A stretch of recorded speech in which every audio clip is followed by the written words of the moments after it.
हरे कृष्णा कृष्णा कृष्णा हरे हरे, हरे राम राम राम हरे हरे।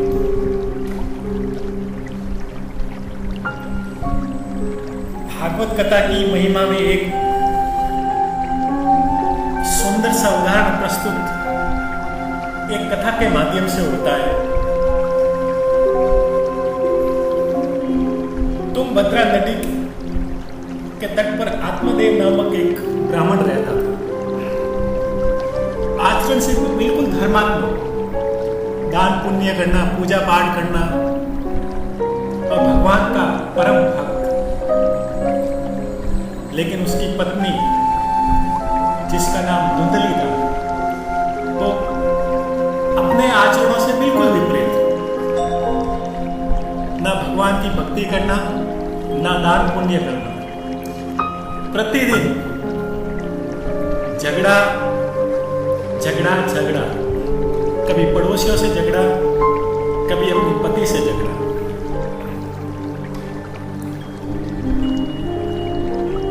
आत्मदेव जितने गुणी थे, उसकी पत्नी उसके बिल्कुल विपरीत, एकदम अवगुणी। एक बार भगवान का जब ध्यान कर रहे थे तो भगवान ने अंतरात्मा में उनको पूछा कि तुम्हारी पत्नी इतनी अधर्मी और तुमसे रोज झगड़ा करती है, फिर भी तुम मेरे इतने करीब कैसे, मेरी भक्ति कैसे करते हो? आत्मदेव ने कहा, भगवान, मुझे इस प्रकार की पत्नी मिली है, ऐसी झगड़ालू पत्नी मिली है, तभी तो मेरा ध्यान आपकी ओर रहता है। यदि मेरी पत्नी मुझसे प्रेम करती तो मैं उसके प्रति आसक्त हो जाता, और जो पत्नी स्त्री के प्रति आसक्त और मोह हो जाता है, उनका भगवान के प्रति कभी भी जुड़ाव नहीं रहता है। भगवान आत्मदेव की बात को सुनकर बड़ा प्रसन्न हुए। ऐसे हर प्रकार से ब्राह्मण आत्मदेव आनंदित था, लेकिन उनको एक बात का दुख था कि उनके कोई संतान नहीं थे। इसलिए अपने मन की संतुष्टि करने के लिए उसने एक गाय लाई। सोचा कि गाय के बछड़ा होगा, उनके जो संतान होगी, उनको मैं अपनी संतान मानकर अपने पूरे जीवन को आनंदित व्यतीत करूंगा।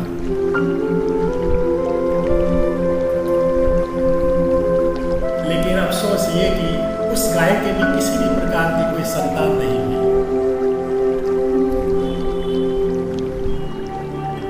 बहुत दिन गुजरने के बाद अपने आप को एक बार पता नहीं क्या सूझी कि मैं इस जीवन के अंदर बहुत अभागा हूं, मुझे इस दुनिया में, संसार में जीने का कोई हक नहीं। इसलिए आत्महत्या करने के लिए चला गया। जैसे ही वो नदी के अंदर डूबने की कोशिश की, एक ऋषि उसका हाथ पकड़कर उसको बाहर निकाल दिया। साधु ने आत्मदेव को कहा, हे मानव, हे अज्ञानी, ये मनुष्य जीवन बड़ा कठिन और कठोर तपस्या करने के उपरांत मिलता है। ये जीव 84 लाख योनि में भटकते भटकते, जब उसका यदि कल्याण होना है, कल्याण करना है, तो केवल मनुष्य जीवन ही एकमात्र ऐसा विकल्प है। और किसी भी योनि के अंदर आत्मा का, जीव का कल्याण, मुक्ति नहीं हो सकती। और तुम इसे व्यर्थ ही गंवा रहे हो। आत्मदेव ने कहा, हे साधुवर, हे ऋषिवर, हे मुनिवर, मेरे पास सब कुछ है, धन है, दौलत है, संपदा है, परंतु मेरे पास में पुत्र नहीं, मुझे संतान नहीं है। मुझे संतान नहीं, इस बात को भी मैं सहन कर लेता, लेकिन जब गली मोहल्ले गांव से मैं जब गुजरता तो मेरे सामने तो किसी की हिम्मत नहीं होती, लेकिन पीछे लोग मेरे को लांछन देते, मेरी आलोचना करते कि देखो देखो वहां जा गया, इसके कोई संतान, इसका मुंह देखना भी पाप है। जब ये बात मैं सुनता तो मेरे हृदय को बड़ी पीड़ा होती। इसलिए दुखी होकर मैं इस नदी के अंदर कूदकर मैं अपने जीवन को समाप्त करना चाहता। ऋषिवर कहते हैं आत्महत्या करना पाप है। तुम आत्महत्या करोगे तो अपने शरीर से तो भले ही तुम छुटकारा पालोगे, लेकिन आत्मा से पूर्ण रूप से शांति और मुक्ति उसको नहीं मिलेगी। आत्मदेव उस साधु के चरणों में गिरकर कहते हैं कि आप मुझे पुत्र प्राप्ति का आशीर्वाद दीजिए, आप ही मुझे संतान प्राप्ति का कोई एक वरदान दीजिए, और नहीं दे सकते तो मुझे इस नदी के अंदर मरने के लिए मुझे छोड़ दीजिए। साधु को उस आत्मदेव ब्राह्मण को बड़ी दया आ गई और साधु ने उन्हें एक फल दिया और कहा इसे तुम अपनी पत्नी को दे देना, खिला देना, 9 महीने बाद में तुम्हारे संतान की प्राप्ति होगी। और वो पुत्र बड़ा तेजस्वी धर्मात्मा होगा। ऋषिदेव के कहे अनुसार आत्मदेव घर जाता है और अपनी पत्नी को फल देकर पूरी ये दृष्टांत बताता है, लेकिन उसकी पत्नी बिल्कुल उनके आचरण से विपरीत। उसने सोचा कि मैं फल खाऊंगी, 9 महीने तक मैं मेरे इस भार को सहन करना, इधर उधर फरना, मैं तो ऐसे इस प्रकार का भार को सहन नहीं कर सकता। उसके बाद में उसकी प्रसव की पीड़ा, मैं इस प्रसव की पीड़ा को भी सहन नहीं कर सकती। मेरे सुंदर सा शरीर बेडौल हो जाएगा। मुझे तो ये संतान पैदा करने की मुझे कोई इच्छा नहीं है। इस प्रकार की मनी मन में सोच ही रही थी कि उसकी बहन उनके पास में आई और कहा धुंधली क्या बात है, इस प्रकार से चिंतित क्यों? अपनी बहन को पूरी सारी बात बताई कि मैं बच्चा पैदा करना नहीं चाहती, लेकिन मेरा पति चाहते हैं कि मुझे कोई संतान की प्राप्ति हो, तुम ही बताओ क्या करूं? उसकी बहन ने कहा देख धुंधली, मैं 1 महीने से गर्भ में हूं और तुम्हारे पति का कहना है कि ये फल खाओगे तो तुम्हारे संतान की प्राप्ति हो जाएगी और तुम संतान नहीं चाहते। एक बात तुम अपने पति से कह देना कि मैं फल खा लूंगी और संतान को जन्म दूंगी, लेकिन एक शर्त है कि मैं ये संतान में अपनी बहन के घर के अंदर जन्म दूंगी।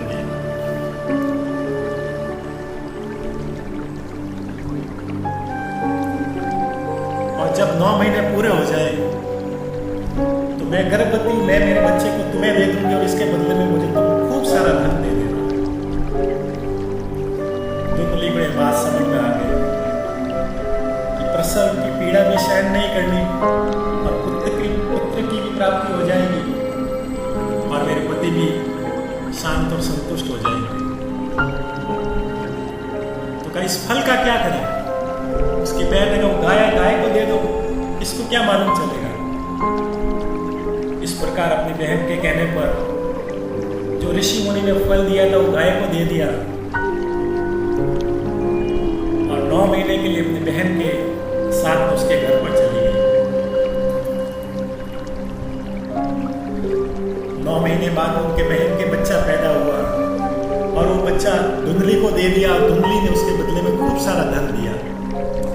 धुंधली उस बच्चे को लेकर घर पे आई। इस प्रकार से जैसे उस फल को गाय को दिया था तो गाय भी गर्भवती हो गई और 9 महीने बाद उसने भी एक संतान को जन्म दिया, बालक रूप में संतान को जन्म दिया। परंतु उनके काम गाय के जैसे, बाकी पूरा शरीर एक मनुष्य के समान। आत्मदेव को दो दो संतानें की प्राप्ति होने पर उसको हृदय को बड़ा आनंद हुआ। जो गाय का बालक हुआ उसका नाम उसके कान गाय के जैसे होने के कारण उनका नाम गौकर्ण रखा गया। और धुंधली ने जो बच्चा लाया था अपनी बहन से, उन बच्चे का नाम धुंधकारी रखा गया। अब गौकर्ण तो ऋषि के आशीर्वाद से जन्म लिया है, तो उसके अंदर साधुत्व के गुण, उनके आचरण के अंदर धर्मात्मा, दान, पुण्य और संस्कार के गुणों वाला थे। लेकिन धुंधली ने जो बच्चा लाया था धुंधकारी, वो बिल्कुल उसकी माँ की तरह आचरण वाला, झूठ, कपट, धोखा देने वाला, बिल्कुल अवगुणी, भगवान की भक्ति पर विश्वास नहीं करने वाला। जैसे जैसे धुंधकारी बड़ा होता गया, उनके बुरे आचरण बहुत ज्यादा अधिक होते गए। मदिरा पीना, जुआ खेलना, चोरी करना, पर स्त्रियों के संग करना, डकैती करना, हत्या करना, ऐसे ऐसे पाप कर्म करने लगे। एक बार जब धुंधकारी के पास में जितना धन था सब मदिरा और स्त्री के अंदर लुटा दिया, पर उसकी आदतें तो गई नहीं।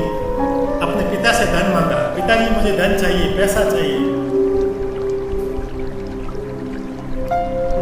जब उसके पिताजी आत्मदेव ने धन देने से मना कर दिया, तो अपने पिता को खूब मारा। उसने मारा, गाली गलौज। आत्मदेव इस प्रकार के पुत्र को पाकर बड़ा दुखी हो गए, विलाप करने लगे, रोने लगे और कहने लगे अपने आप से, जब मेरे पुत्र नहीं था तब भी मैं दुखी था, और अब पुत्र है तो पुत्र होने के कारण मैं दुखी हूं।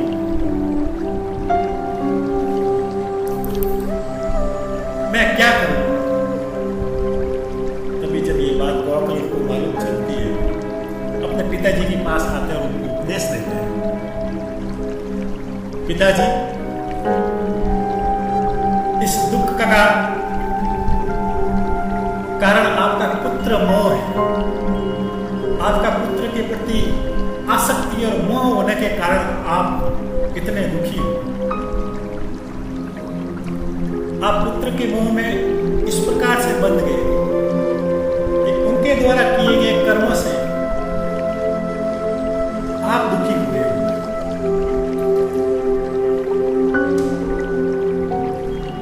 गौकर्ण ने अपने पिताजी से कहा, पिताजी,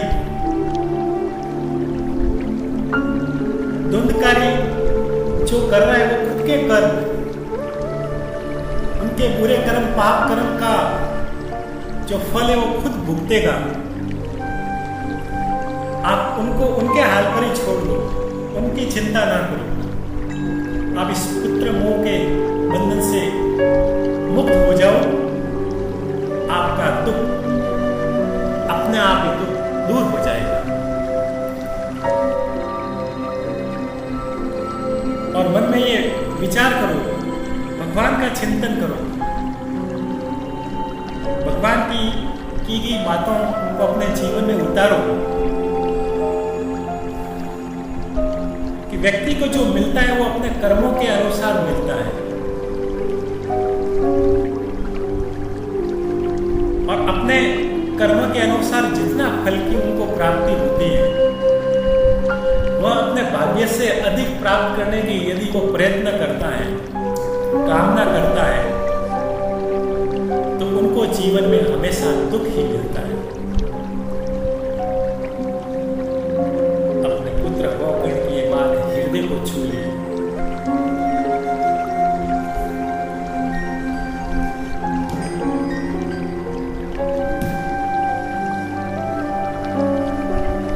और अपने पुत्र के इस उपदेश को पाकर अपने जीवन का कल्याण करने के लिए मन में शांति के लिए, भगवान की भक्ति करने के लिए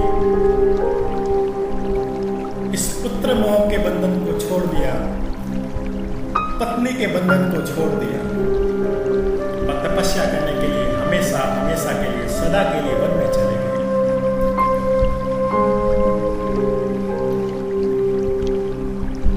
इधर गौकर्ण पुनः अपने गुरुकुल चला गया। अब पिताजी नहीं होने के कारण धुंधकारी और अधिक पापी हो गया और पाप करने लगा। मदिरा पीना, चोरी करना, डकैती करना, और जब अपने पास में जितना धन था मदिरा में, पर स्त्री में जब पूरा का पूरा खर्च कर दिया, समाप्त कर दिया, तो अपनी माँ से कहा, माँ आपके पास घर के अंदर जितना भी धन है वो मुझे दो, मुझे चाहिए, मुझे इसकी आवश्यकता है। जब माँ ने मना कर दिया तो धुंधकारी ने अपनी माँ की भी हत्या कर दी। ऐसा जघन्य पाप।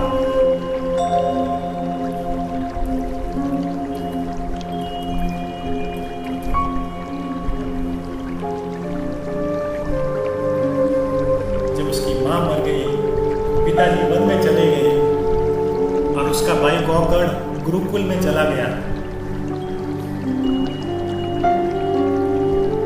तो धुंधकारी अब पूरे घर का अकेला स्वामी बन गया।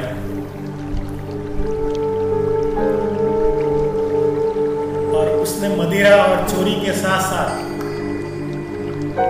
उन्होंने बहुत सारी गणिकाओं को, वेश्याओं को अपने घर के अंदर बुला दिया, उनको घर के अंदर ही हमेशा के लिए रख दिया। एक बार स्त्रियों के कहने पर धुंधकारी ने राजा के खजाने पर चोरी की, राजा के खजाने को चुरा कर घर पर ले आए और एक रात सभी स्त्रियां पास में बैठी हुई सोच रही थी और डर गई, इसने चोरी कर खजाना तो ले आया, लेकिन जब राजा को पता चलेगा तो इनके साथ साथ हमें भी मौत की सजा दे देंगे, मृत्यु दे देंगे। इसलिए ऐसा करते हैं, इस धुंधकारी की हत्या करके यहाँ से ये धन दौलत लेकर चले जाते हैं। इस प्रकार की योजना बनाकर मध्य रात्रि में धुंधकारी को खूब सारी मदिरा पिलाई, इतनी मदिरा पिलाई कि वो मर जाए, लेकिन फिर भी वो मरा नहीं। तो वेश्याओं ने, गणिकाओं ने गरम गरम कोयले को धुंधकारी के मुंह के अंदर डालकर हाथ से उनको दबाया और उनके दबाने से उनके शरीर के अंदर जलन जलन होकर उनकी वहीं पर मृत्यु हो गई। सभी स्त्रियां उस धुंधकारी को वहीं पर, उसके मृत शरीर को वहीं पर छोड़कर जितना घर के अंदर धन दौलत सब बटोर कर वहां से भाग गए। जब उनके भाई गौकर्ण को पता चला कि उसके भाई की भी मृत्यु हो गई है, उसका दाह संस्कार किया और उनकी आत्मा की मुक्ति के लिए गया जी ने श्राद्ध करवाया, पिंडदान करवाया। पिंडदान करने के बाद में जब अपने घर पर रात्रि में सो रहा था तो अचानक जोर जोर से रोने की आवाज सुनाई दी।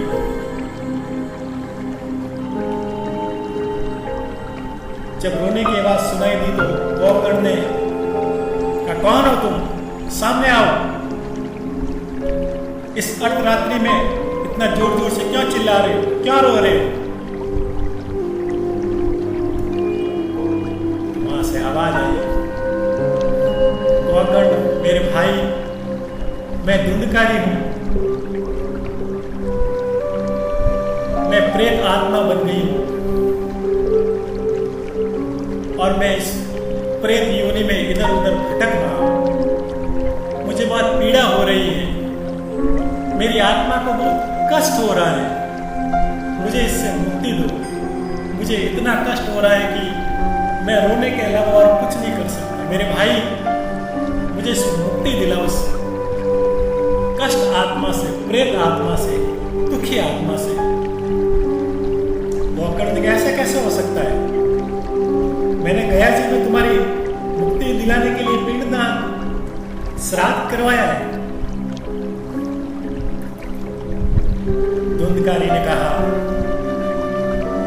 गया श्राद्ध समे नामी मुक्तरमे ना भविष्याति। मेरे भाई, मैंने अपने जीवन में इतने पाप किए हैं, इतनी हत्याएं की, इतनी चोरी की है कि मेरा एक बार गया जी में 2 बार, 10 बार या 100 बार भी श्राद्ध करवा दो, पिंडदान करवा दो, मेरी मुक्ति नहीं होगी। मुझे मुक्ति इस प्रेत आत्मा से, प्रेत योनि से नहीं मिलेगी। मेरे भाई, तुम ही कुछ कर सकते हो।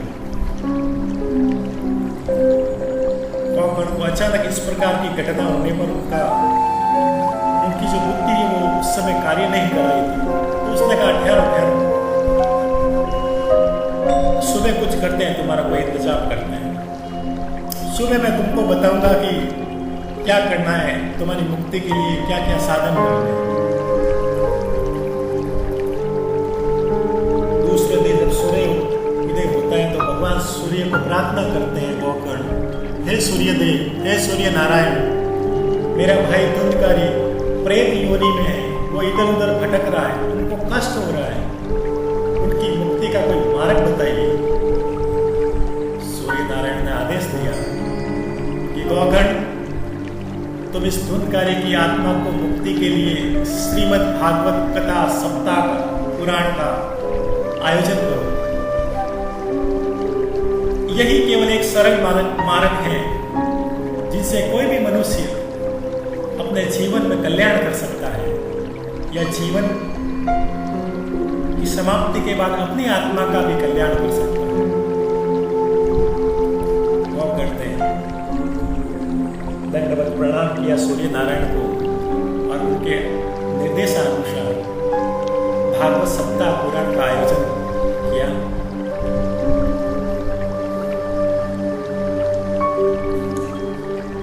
गोकर्ण ने गांव, नगर, साधु संतों को इस कथा के अंदर श्रवण के लिए निमंत्रण दिया। जब सभी गांव वालों को, ऋषि मुनियों को ये पता चला कि भागवत कथा का आयोजन हो रहा है तो हजारों की संख्या में वहां पर एकत्रित हुए। सभी के लिए बैठने की व्यवस्था की। अब सभी तो मनुष्य योनि में थे, इसलिए इसको बैठने की व्यवस्था, आसन इत्यादि लगाया गया। व्यासपीठ की व्यवस्था की गई जिसमें गोकर्ण जी स्वयं वक्ता बने, परंतु धुंधकारी मनुष्य योनि में नहीं होने के कारण उनके बैठने के लिए किसी भी प्रकार की कोई व्यवस्था नहीं थी। तो उसको बांस की लकड़ी जिसमें 7 गांठें थी उसके अंदर उनको बिठाया गया। इस प्रकार से पहले दिन की कथा समाप्त हुई। उस बांस की लकड़ी में से एक गांठ अपने आप खुल गई।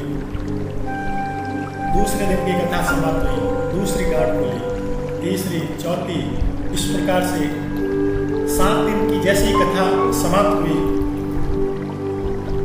7वें दिन जब भागवत कथा की पुनरावृत्ति हुई तो 7वीं गांठ खुलते ही उस बांस की लकड़ी में से एक दिव्य पुरुष धुंधकारी प्रकट हुआ। जब धुंधकारी प्रकट हुआ तो स्वर्ग लोक से देवताओं के पार्षद विमान लेकर आए और कहा, धुंधकारी चलो, तुम्हें मुक्ति मिल गई है, वैकुंठ धाम चलो। तो जैसे ही उनको विमान में बिठाकर ले जाने लगे, गोकर्ण ने विमान को पकड़ लिया। जैसे गोकर्ण ने पकड़ा तो जितने भी श्रोतागण वहां पर बैठे थे उन सभी ने भी पकड़ लिया और पूछा, हे देवताओं, ये भागवत कथा केवल इस धुंधकारी अकेले ने नहीं सुनी, हम सभी हजारों भक्तों ने सुनी है, लेकिन केवल आप इन धुंधकारी को ही क्यों लेके जा रहे हो?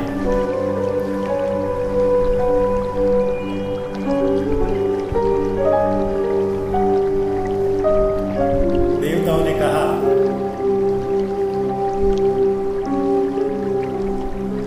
कि जब 7 दिन की कथा हुई तो आप लोग तो कथा सुनते और कथा सुनने के बाद में अपने अपने घर चले जाते, अपने अपने घर धंधे दूरी दुनियादारी के अंदर वापस उसी मोह माया जंजाल के अंदर फंसकर रह जाते, अपनी अपनी दुनियादारी के कामों में लग जाते। परंतु धुंधकारी कहीं नहीं गया 7 दिन।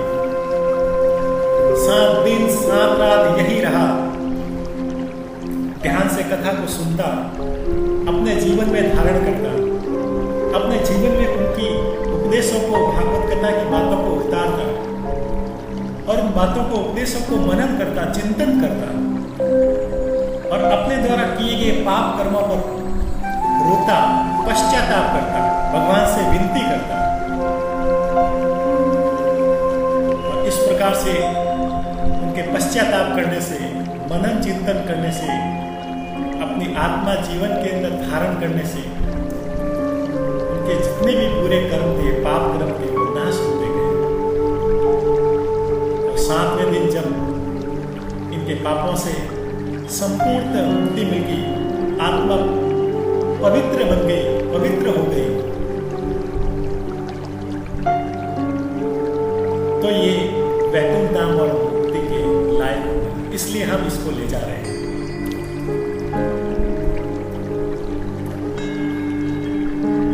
धुंधकारी जब विमान में देवताओं के पार्षद गणों के साथ मुक्ति धाम वैकुंठ धाम जा रहा था तो अपने भाई गोकर्ण को कहा, कंपन्ते सर्व पापाणि सप्ता सर्वणे स्तथे। हे मेरे भाई, भागवत सप्ताह का श्रवण करने से सारे पाप कांपने लगते हैं, जीवन में सभी पाप कर्म मिट जाते हैं, दुख जाते हैं, दूर हो जाते हैं। जब धुंधकारी वैकुंठ धाम चला गया तो वहां पर जितने भी श्रोतागण बैठे थे, गांव वाले, नगर वाले, साधु संत, उन्होंने गोकर्ण जी को कहा कि आप दूसरी बार कथा का आयोजन कीजिए, इस बार हम वैसे ही श्रोता बनेंगे जैसा कि धुंधकारी बना था। इस प्रकार से दूसरी बार भागवत कथा का आयोजन होता है। 7 दिन 7 रात हजारों श्रवण करता, भागवत कथा को सुनते हैं, श्रवण करते हैं, उनको अपने जीवन में उतारते हैं, उनके बारे में चिंतन मनन करते हैं, अपने द्वारा किए गए पाप कर्मों को दूर करने के लिए भगवान से विनती करते हैं, पश्चाताप करते हैं।